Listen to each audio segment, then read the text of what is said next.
Salut YouTube, bienvenue dans cette rediffusion, j'espère que tu vas bien, nous sommes le 26 mars 2026, il est 10h50 et aujourd'hui c'est une journée très spéciale car pour la toute première fois on va parler d'un sujet qui est unique en son genre, un sujet qui est vraiment très spécial. Et pourquoi c'est si spécial? Parce que c'est la toute première fois que je me base sur une source primaire directement pour parler du sujet.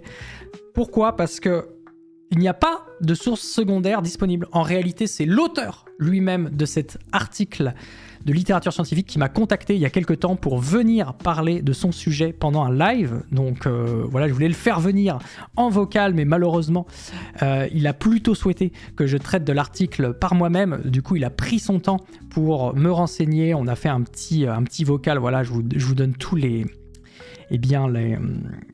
informations un peu en soum-soum. Il a été là, il m'a aidé à préparer le sujet du jour et en plus il est dans le chat. C'est pour ça que j'insistais sur cette petite introduction. Il est dans le chat, il s'appelle Noonchos dans le chat, c'est son pseudo, donc n'hésitez pas si vous avez des questions. Le chat, je m'adresse au chat. Bon, YouTube, le problème c'est que tu vois ça en rediff, donc même si tu as des questions, tu pourras pas lui poser directement. Donc raison de plus YouTube pour venir en live. Je rappelle que je stream régulièrement sur Twitch. J'ai un peu changé mon programme. Maintenant, c'est les mercredis, jeudis et samedis, dimanche matin. J'ai arrêté de streamer les vendredis. Mais voilà, n'hésite pas YouTube à passer en live pour profiter de l'atmosphère de Twitch et de la possibilité d'interagir directement avec la communauté, avec moi-même. Et surtout, aujourd'hui, ça sera avec l'auteur directement du papier.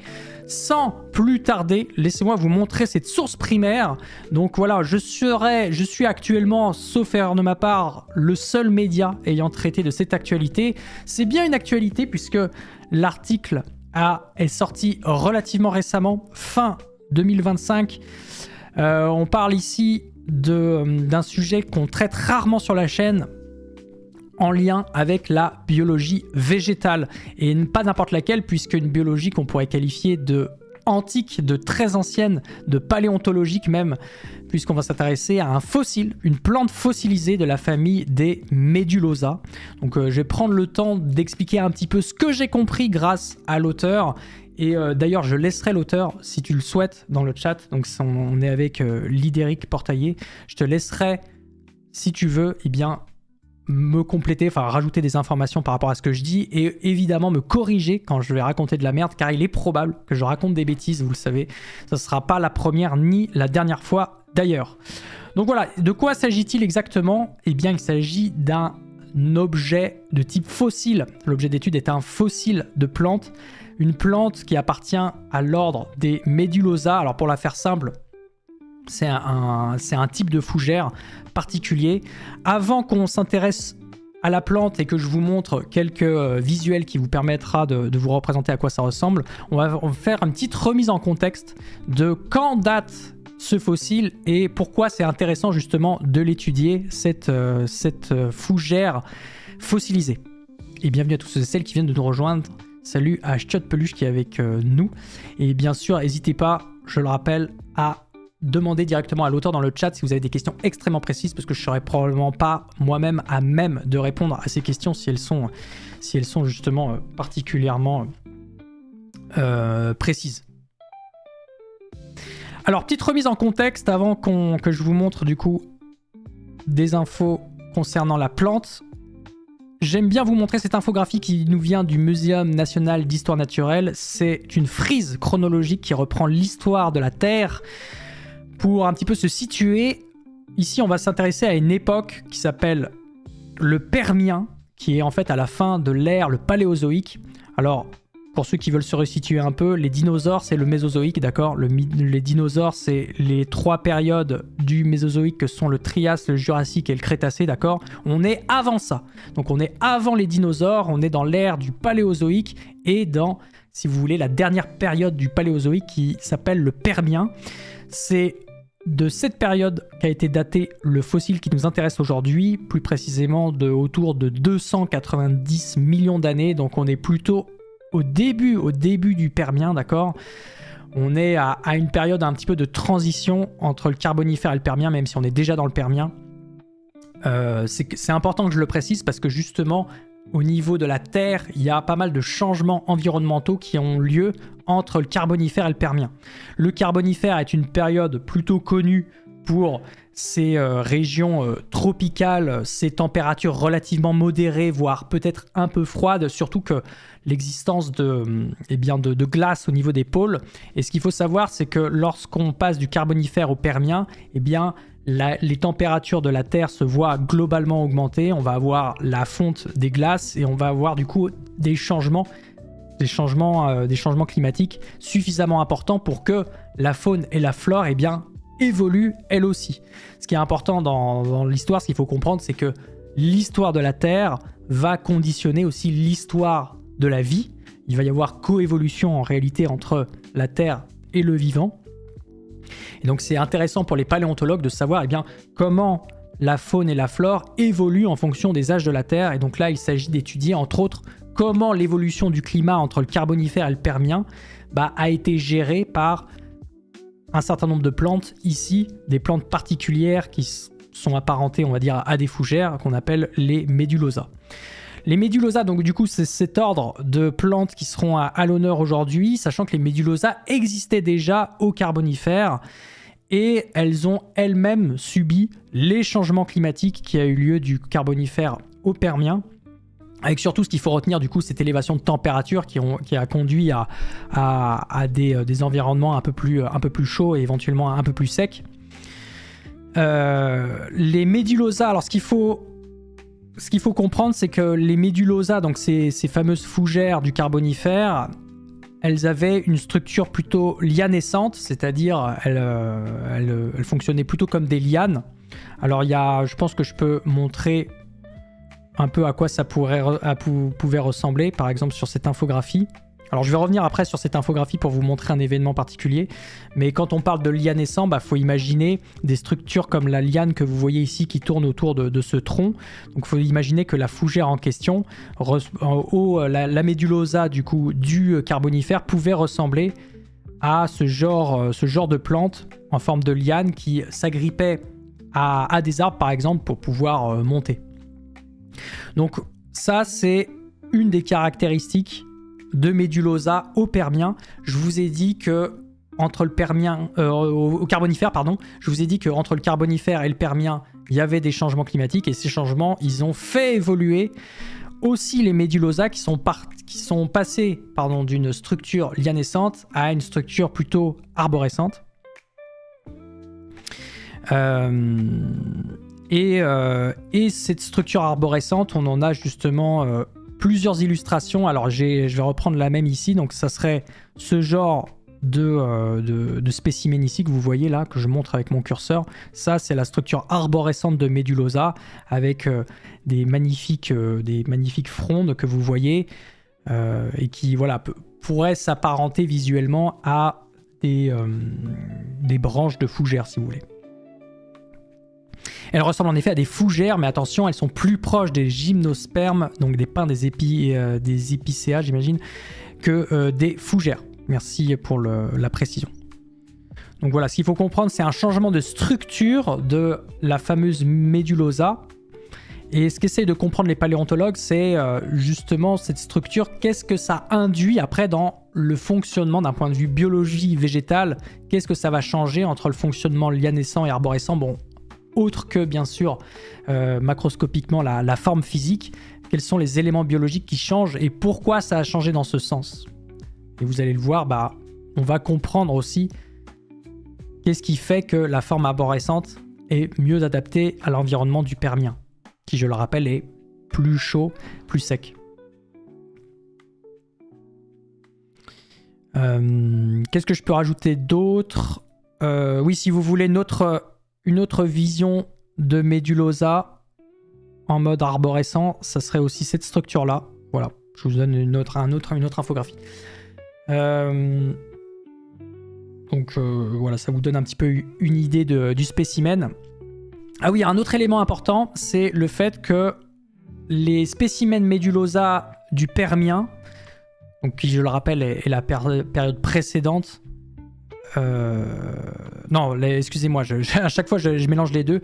Les spécimens du Permien, les spécimens du Carbonifère, donc celles qui sont lianescents, sont relativement mieux conservés que ceux du Permien. Pourquoi? Parce qu'au Carbonifère, on a encore une fois un climat plutôt tropical. On a des zones où il y a de l'humidité relativement, des valeurs d'humidité qui sont relativement élevées et qui permettent une meilleure conservation d'un certain nombre d'organismes vivants, dont justement les Médulosa. Donc on retrouve pas mal de fossiles Médulosa du Carbonifère, pardon, qui ont été relativement bien conservés, donc c'est relativement bien caractérisé, alors qu'au Permien, justement, à cause entre autres à cause de la modification de l'environnement, eh bien les fossiles de Médulosa sont beaucoup plus difficiles à trouver, mais exceptionnellement, donc là dans cet article justement on souligne une espèce de Médulosa qui a pu être conservée parce que on était dans un environnement tout à fait particulier. C'est quoi cet environnement? C'est un environnement volcanique. En réalité, sur cette infographie plus complète que je vous montre, vous avez en fond une éruption volcanique qui a eu lieu il y a 290 millions d'années, pardon. Et cette éruption a permis de conserver les espèces végétales qui étaient à proximité. Alors pas toutes, bien sûr, mais là, ce qui nous intéresse aujourd'hui, c'est les spécimens Médulosa. Et grâce à cette éruption volcanique, les cendres qui ont recouvert le sol ont joué le jeu de conservateur et donc ont permis aux paléontologues d'aujourd'hui de retrouver la trace fossile d'anciennes Médulosa arborescentes qui vivaient à cette période-là. Je le rappelle, c'était une période pas forcément très propice pour la conservation de manière générale, mais grâce à un événement volcanique survenu il y a 290 millions d'années, eh bien, les spécimens arborescents de Médulosa ont pu être conservés et découverts par ces chercheurs qui ont travaillé. Alors je dis c'est parce qu'en réalité, la toute première caractérisation de l'espèce, identification, avait déjà eu lieu au 19e siècle. D'ailleurs, le tout premier papier date de 1896 pour être précis, le tout premier papier sur le spécimen qui a été du coup réétudié dans le papier qui nous attend aujourd'hui. Donc là, vous pouvez vous dire, mais attends, le papier il est super ancien, pourquoi tu nous parles d'une nouveauté? Eh bien, le papier qui vient de sortir récemment reprend le même spécimen qui a été étudié depuis le 19e siècle, mais cette fois-ci, grâce à des nouvelles techniques analytiques, des techniques plus contemporaines d'analyse, eh bien, on est capable d'avoir de nouvelles informations qui n'avaient pas été mises en évidence dans les tout premiers papiers. Voilà.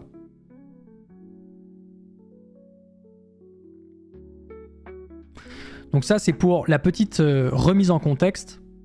Comprendre que le spécimen auquel on a affaire aujourd'hui est relativement rare et qui n'a pu être conservé que parce qu'il y a eu un contexte particulier de conservation qui lui a permis de résister aux affres du temps. Maintenant, je vais passer en revue quelques-uns des grands résultats du papier, d'accord ? Donc on va faire ça tranquillement. On va essayer d'être le plus pédagogique possible, sachant que ça risque d'être un petit peu technique puisqu'on va parler de biologie végétale. C'est un domaine que moi je ne maîtrise pas à la base et qui n'est pas tout à fait aussi évident. Parler des animaux, c'est une chose, parler des végétaux, c'en est une autre. Mais voilà, on va essayer de se représenter ensemble à quoi ressemblait l'espèce, sachant qu'on a accès encore une fois qu'à un fossile, et le fossile, en le regardant, c'est pas évident quand on n'a pas un œil d'expert de voir qu'est-ce qu'on est en train de voir. Déjà, ce que je peux vous montrer, c'est cette reproduction qui a été faite. Donc ça, c'est une reproduction faite à la main, une reproduction d'une partie du fossile qui a été faite et qui vous permet d'avoir une idée de ce à quoi ressemble le fossile. Donc vu comme ça, déjà, il faut avoir un peu l'œil pour savoir que c'est un végétal qui a été fossilisé. Et en fait, donc ça, c'est une reproduction qui date, en fait. Ça a été repris du papier de 1896. Et en fait, on a déjà, sur cette reproduction, on a déjà plusieurs éléments qui sont intéressants. Là, il faut comprendre que c'est une coupe. C'est une coupe du tronc, si vous voulez. C'est comme si vous voyez le tronc. C'est comme si vous coupez l'arbre au niveau du tronc et vous regardez la coupe que vous venez de faire, la coupe horizontale au niveau du tronc, vous la regardez par le dessus. Si vous regardez par le dessus, vous verriez ce genre de choses, d'accord ? Alors, pourquoi je parle de ça ? Déjà pour vous montrer la structure, il faut savoir que Médulosa, donc qui appartient à un ordre très particulier, diffère déjà au niveau de la structure générale. Pourquoi? Parce que on va avoir... Alors déjà, avant de parler de Médulosa, excusez-moi, je vais d'abord décrire grossièrement ce qui se passe chez les angiospermes, donc les arbres qu'on appelle les arbres à fleurs, les plantes à fleurs. Chez eux, on a une structure particulière qui est plus communément admise par les gens. On a ce genre de structure, donc là c'est pareil, c'est une coupe horizontale de la même manière que la coupe que j'ai décrite précédemment, sauf que là on a un exemple avec plutôt une plante à fleurs. On se retrouve ici avec en 1 c'est le centre du tronc si vous voulez, et en 7 ça serait au niveau de l'écorce, quoi, l'épiderme plus exactement. Et ce qu'il faut comprendre, c'est que dans ce genre de structure, quand vous avez un arbre comme ça découpé, vous avez des zones de l'arbre qui sont consacrées à faire ce qu'on appelle l'irrigation, c'est-à-dire à transporter l'eau à l'intérieur de l'arbre. Okay, et ces zones spécialisées, on va dire, dans l'irrigation, ça serait plutôt, je dis plutôt parce que c'est très subtil la biologie végétale, je ne rentre pas dans les détails, mais ça serait plutôt au niveau du xylème ici, noté 3. Donc cette zone en bleu avec plein de petits ronds, vous voyez tous ces petits ronds, ça va être, si vous voulez, des canaux de circulation qui vont être employés pour transporter l'eau. Alors transporter comment? Transporter verticalement l'eau, c'est-à-dire prendre l'eau au niveau de la base et la transporter jusqu'aux feuilles de manière verticale, la faire remonter à travers tous ces vaisseaux qu'on appelle des vaisseaux d'irrigation qui sont là pour apporter l'eau aux différentes parties de l'arbre, d'accord?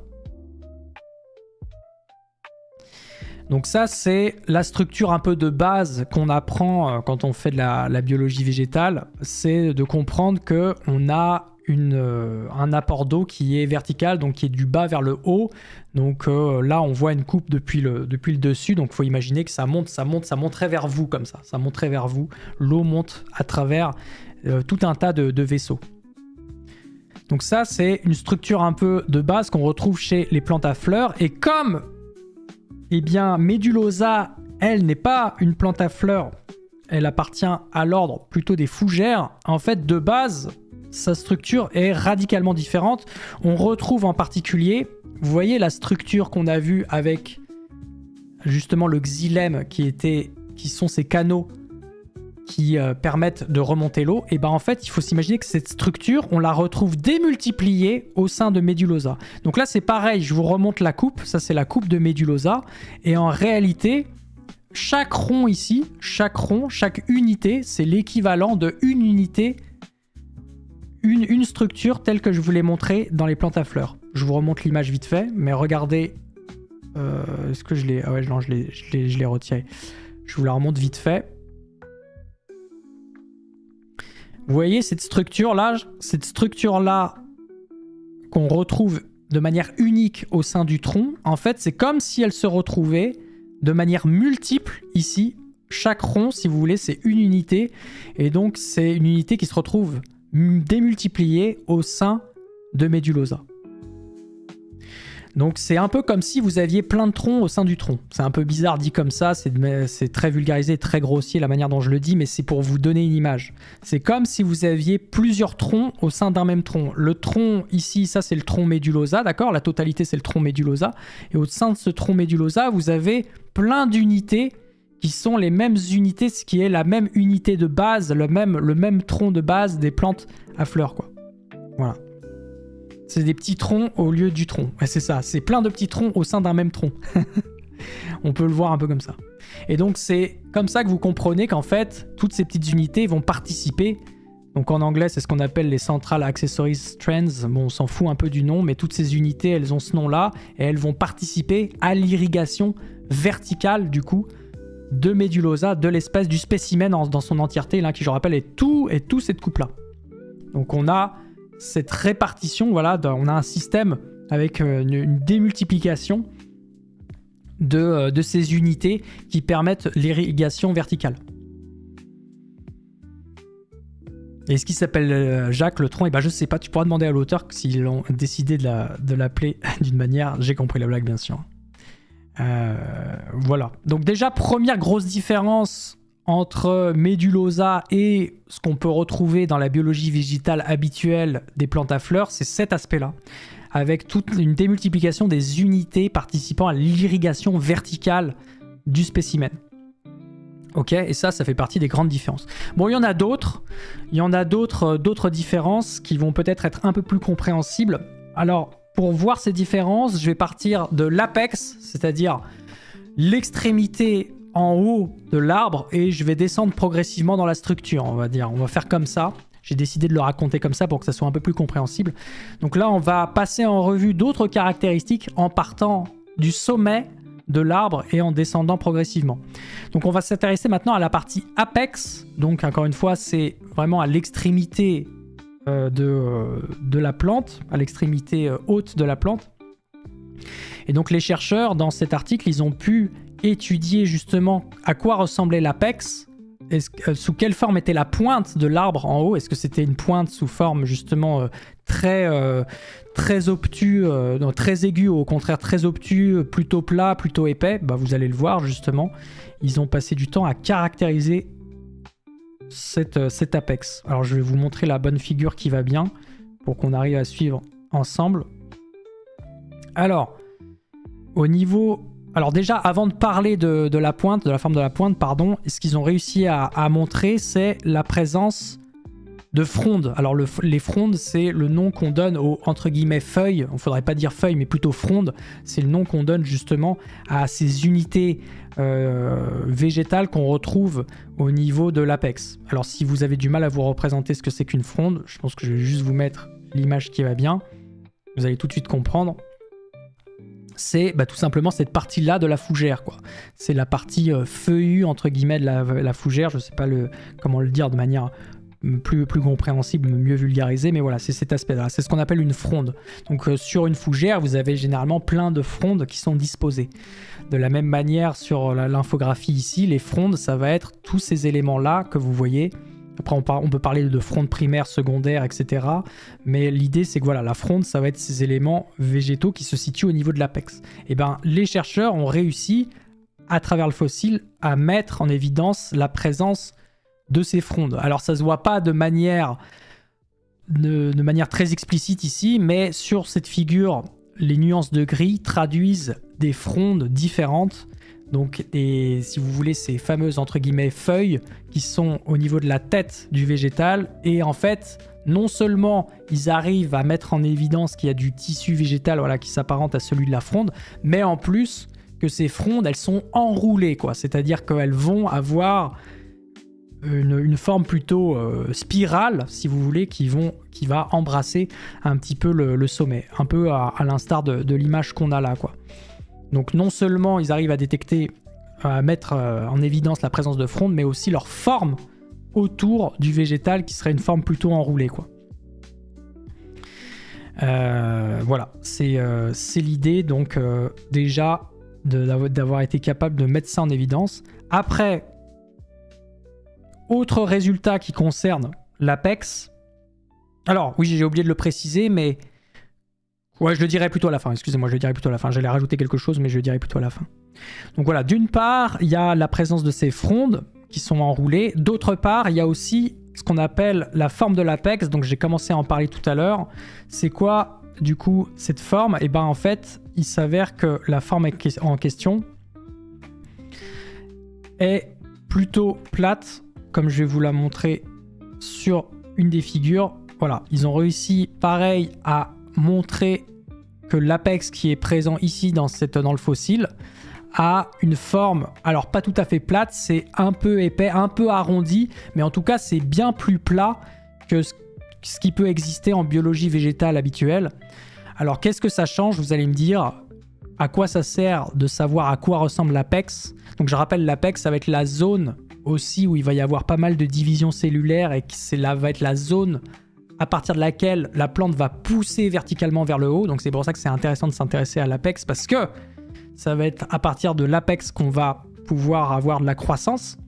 Et donc cet apex-là a une forme plutôt épaisse, au lieu d'être donc plutôt obtus, au lieu d'avoir quelque chose de pointu. Et donc de ça, on peut en déduire finalement le type de croissance de la plante, qui va être une plante qui va plutôt pousser en largeur en priorité avant de pousser verticalement. En gros, il va y avoir une pousse horizontale qui sera bien plus accentuée que la pousse verticale. Même si bien sûr il y a une pousse verticale, la pousse horizontale va être aussi très importante. Ça va donner beaucoup d'épaisseur justement au tronc, en fait. Donc en étudiant l'apex, en étudiant la forme de l'apex, en fait on peut imaginer, on peut déjà avoir des indications sur le développement du végétal. Comment la plante pousse en réalité. Est-ce que c'est plutôt horizontal, plutôt vertical, plutôt les deux? Bon là, avec une forme aussi épaisse de l'apex, on pense que y a un développement accentué sur l'horizontalité, quoi.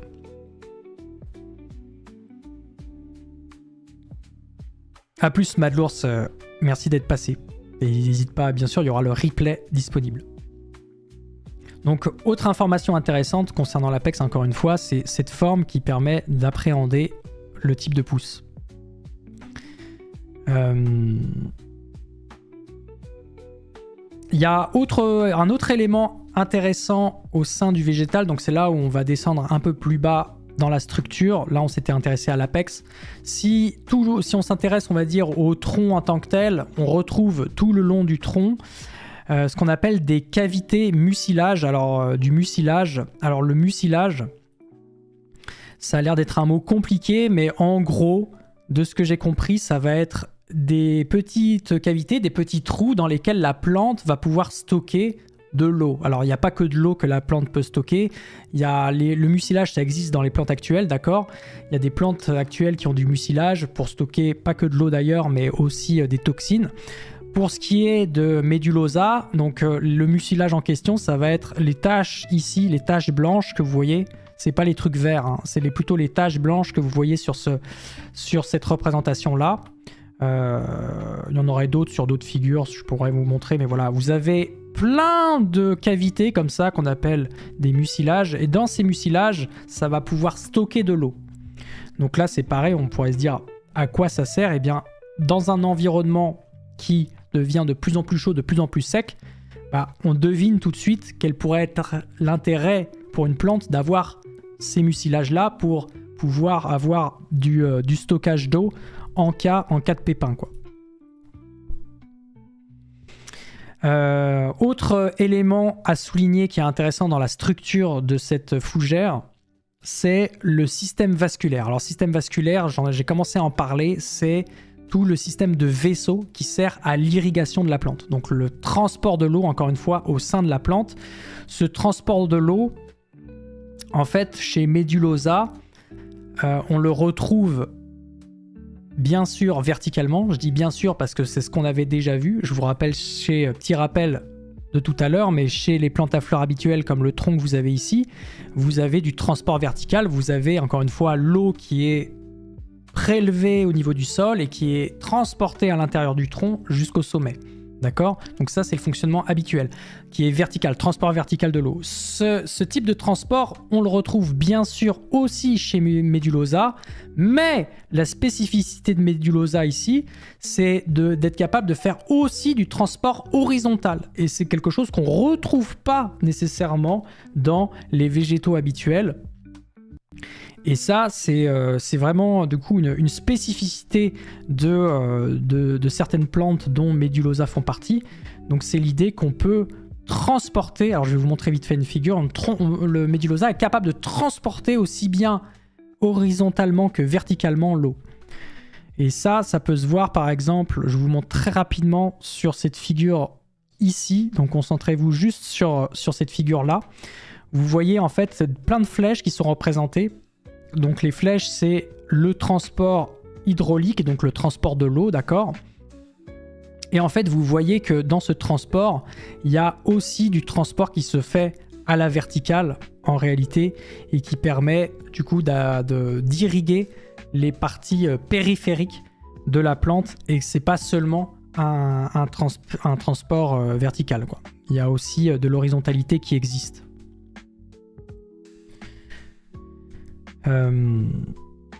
Donc voilà, ça ce sont les les principaux résultats. Il y en aurait d'autres à souligner, mais déjà, ceux-là, on va se contenter de ceux-là. Si déjà vous avez compris ces éléments-là, c'est déjà exceptionnel. Et c'est des éléments qui sont suffisamment différents par rapport aux plantes qu'on retrouve habituellement pour être soulignés et pour faire de Médulosa justement une plante à part, et une plante qui est pas si à part que ça, parce qu'en réalité, parmi tous les éléments que je vous ai donnés, en fait, il y en a beaucoup qui sont très similaires à des plantes qu'on retrouve déjà aujourd'hui et qui sont appelées les cicadales. Alors les cicadales, j'en ai pas parlé jusqu'à maintenant, mais justement j'en parle tout de suite. Pourquoi ? Parce que on retrouve chez ces plantes actuelles, bon, je vous mets une image, un exemple d'image ici, on retrouve chez ces plantes actuelles eh bien, une biologie végétale qui s'apparente à celle de Médulosa, c'est-à-dire avec du déplacement de l'irrigation horizontale, avec aussi pas mal de mucilage, donc ces fameuses cavités qui permettent de stocker l'eau ou des toxines. On retrouve aussi un apex qui est pareil sous une forme beaucoup plus large, donc qui donne lieu à des troncs beaucoup plus larges, avec pareil des frondes comme vous pouvez le voir qui s'apparentent à ceux des fougères. Hein. Donc voilà, donc c'est ce qu'on appelle, alors rien à voir avec les cigales, je pense. Alors c'est marrant parce qu'en anglais on dit, on appelle ça les cicades, mais en français c'est les cicadales, et si je me trompe pas, et du coup qui sont cet ordre de plantes bien récentes pour le coup, qui sont toujours actuelles et qui finalement pourraient être les plantes, les variétés de plantes les plus apparentées, les plus proches des Médulosa qui n'existent plus. Hein. Je rappelle, oui, je ne l'ai pas dit, hein, mais les Médulosa n'existent plus aujourd'hui. Ce sont des plantes qui ont existé, encore une fois, au Paléozoïque. Et même si elles étaient présentes au Permien et au Carbonifère, elles n'ont pas survécu malheureusement à toute la suite de l'histoire de la Terre. Donc voilà, ce qui est intéressant, c'est du coup, grâce à l'analyse d'un fossile, d'un seul spécimen de Médulosa, d'identifier des caractéristiques de sa biologie végétale et de se rendre compte que ces caractéristiques si particulières de sa biologie végétale, en fait, se retrouvent dans des spécimens bien actuels qui appartiennent à non pas l'ordre des plantes à fleurs, mais au contraire plutôt à un ordre de fougères. Donc voilà, on a finalement aujourd'hui, si vous voulez, quelque part des représentants des Médulosa, même si ce ne sont pas des Médulosa, mais des apparentés, quoi.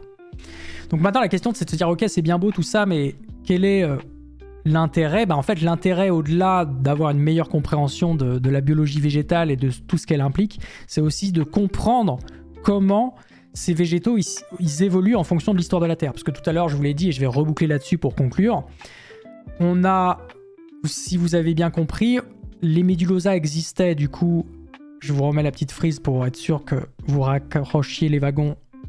On a des Médulosa qui existaient pendant le Carbonifère, d'accord, qui étaient sous la forme de lianes, donc on dit lianescents. Ces Médulosa lianescents sont devenus plutôt des Médulosa arborescents au cours du Permien, et ce, pas par hasard, parce que, encore une fois, entre le Carbonifère et le Permien, il y a eu des changements climatiques, notamment une élévation de la température qui a conduit à un assèchement de l'environnement.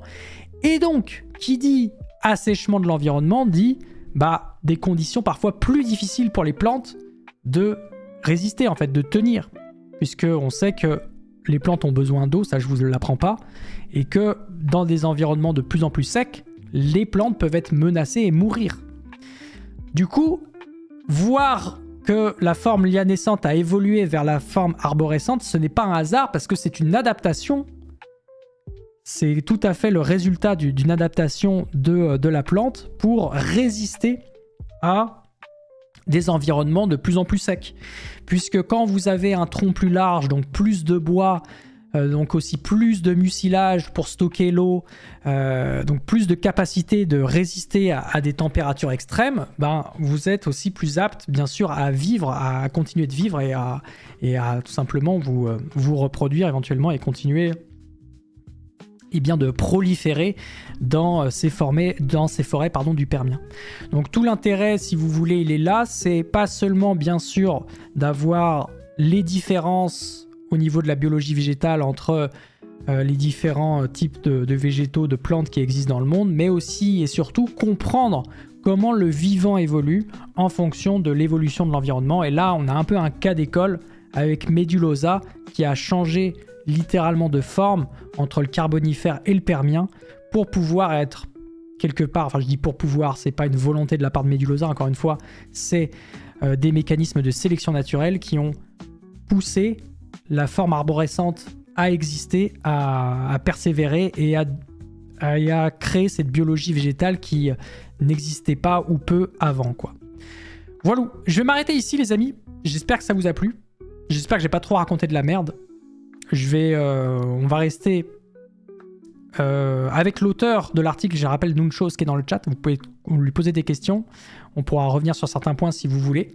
Mais voilà, je vais m'arrêter ici pour la rediffusion, j'espère que YouTube t'a apprécié, j'espère que le chat vous n'êtes pas mort du cerveau et que vous avez réussi à suivre malgré la technicité du sujet. J'espère que j'ai été assez clair, il y a des éléments sur lesquels je ne suis pas revenu pour être le plus concis possible, mais voilà, en tout cas la rediff se tient de bout en bout si on est suffisamment concentré, je pense.